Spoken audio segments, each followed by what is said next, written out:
It is shortly before midnight at Tijuana's Red Cross Hospital. The emergency room has just been informed there's a patient on the way who's been shot in the face.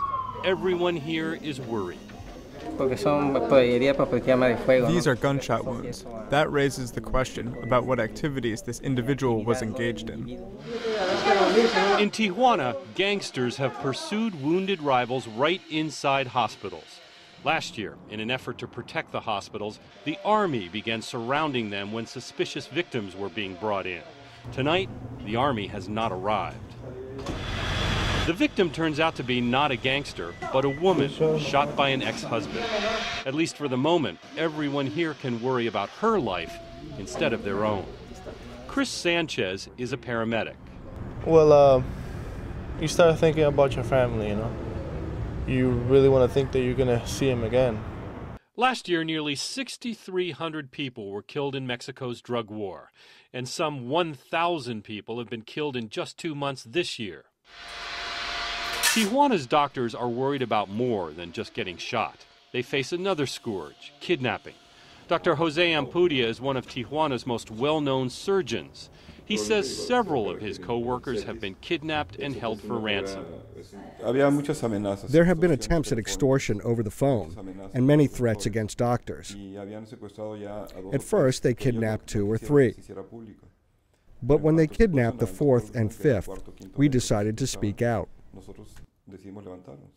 Fed up, Dr. Ampudia helped form a group which rallied for greater protection for doctors, holding marches with hundreds of people. But when Ampudia organized a walkout by doctors, his government employers had had enough. They fired him. It hurts me to see my country this way.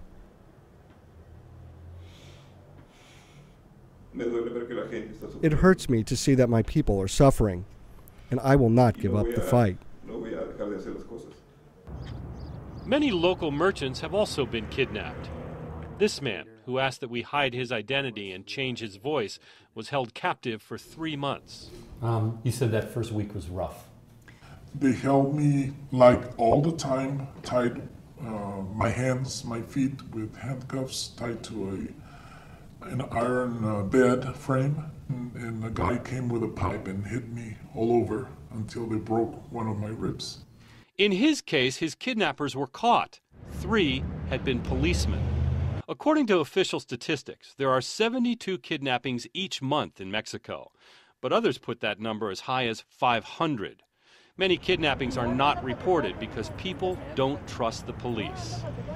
To escape the danger, members of Tijuana's upper middle class have been fleeing the city, travel through the wealthy neighborhood of Agua Caliente, and there are for sale and for rent signs seemingly everywhere.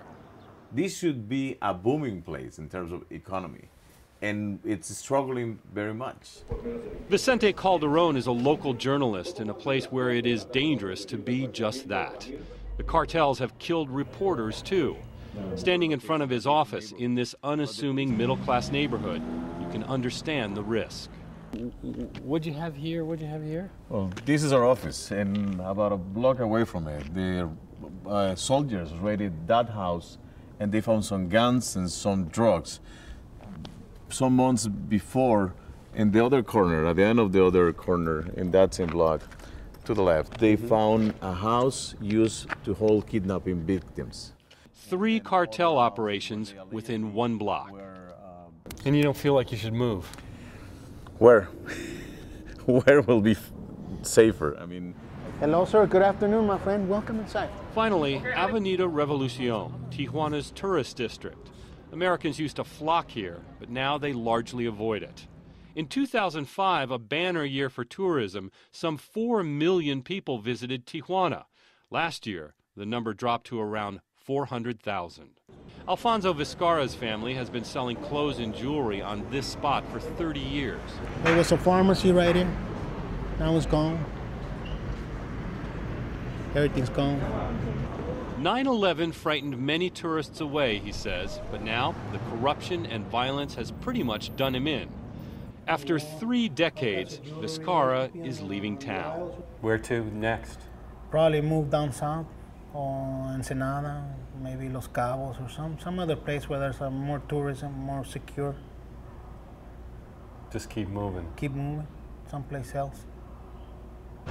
As drug violence sweeps northern Mexico, all levels of society are suffering. And someplace else, someplace without murder, without fear, is increasingly difficult to find. In Tijuana, Mexico, John Larson for Worldfocus.